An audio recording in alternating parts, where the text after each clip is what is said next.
Hello everyone. Today we are going to discuss about the informed consent form and the vulnerable populations. First we are discussing the informed consent. The informed consent is a process in which a healthcare provider educates a patient about the risk, benefits and the alternatives of a given procedure or the interventions.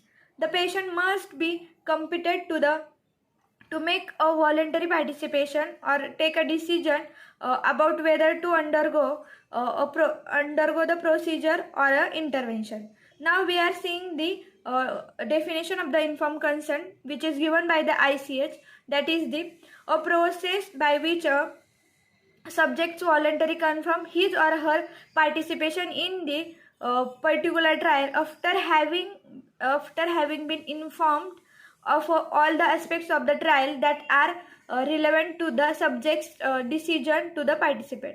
Informed consent is documented by means of a written, signed and the dated information or informed consent form.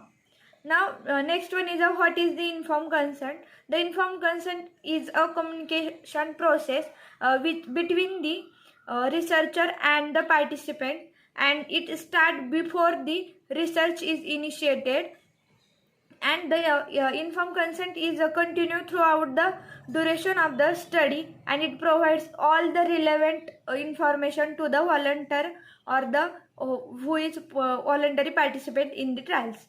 Now next is we are seeing the purpose of this consent. The purpose of this consent is the to understand the nature of the research.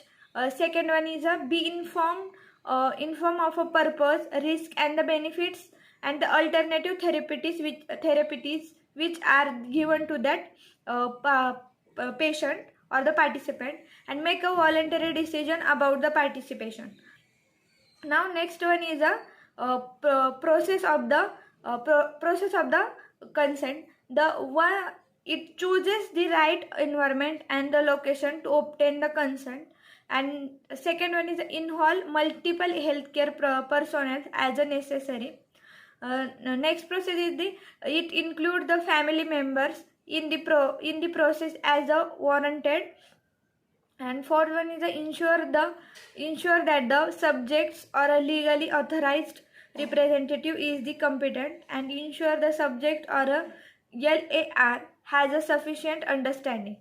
Now next one is we are seeing the vulnerable populations.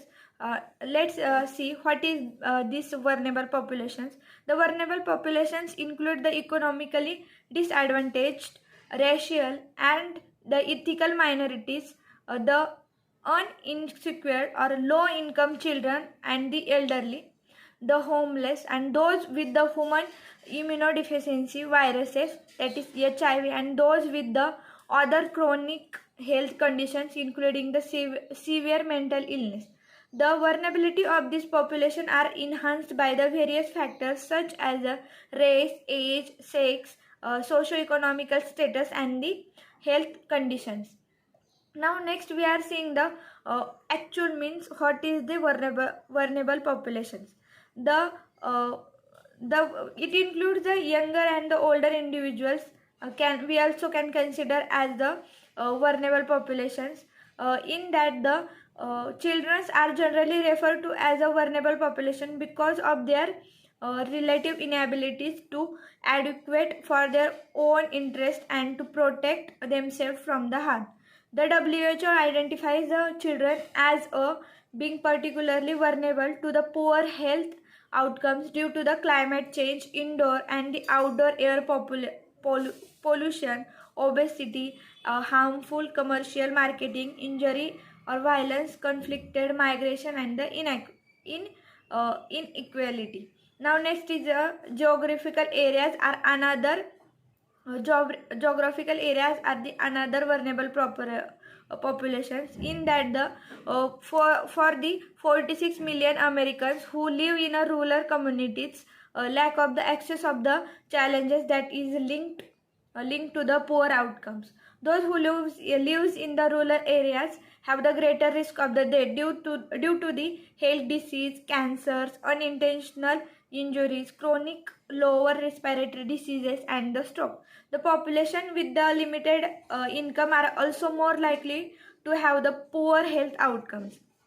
Now next one is a certain rational or ethical groups are also considered as a vulnerable group populations. These populations may are more likely to die from the treatable conditions or die during the or after the pregnancy, or this type of population is also suffer the serious pregnancy related complications or lose the children in the infancy. Lack of the cultural competency among the provider and the health plans can also affect care.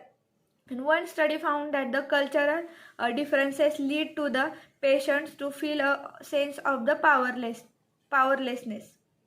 Now next is a individual with the limited English proficiency. It can also be a this type of the populations are the population who or people who are speak the language other than English, and the individuals with the limited English proficiency are the among the also considered in the vulnerable populations. The language and the culture are the barriers to care access and lead to the poor health outcomes. A recent P Research Center survey found that the 44% Hispanic Americans can say that more communication problems from the language and the cultural differences are major reason they have worse health outcomes than other adults. Now we are seeing the individuals last one population, that is individuals living with the chronic or the serious illness. The people with the chronic diseases are by definition at a risk for the poor health outcomes, and 6 in the 10 adults in the US have at least one chronic disease, while 40% have two or more chronic diseases are the leading cause of the death and disability, and are responsible for the annual healthcare and responsible for the 4.1 trillion in the annual healthcare cost. That's it all about the vulnerable populations which are included in the and for that the informed consent form is also necessary. Thank you.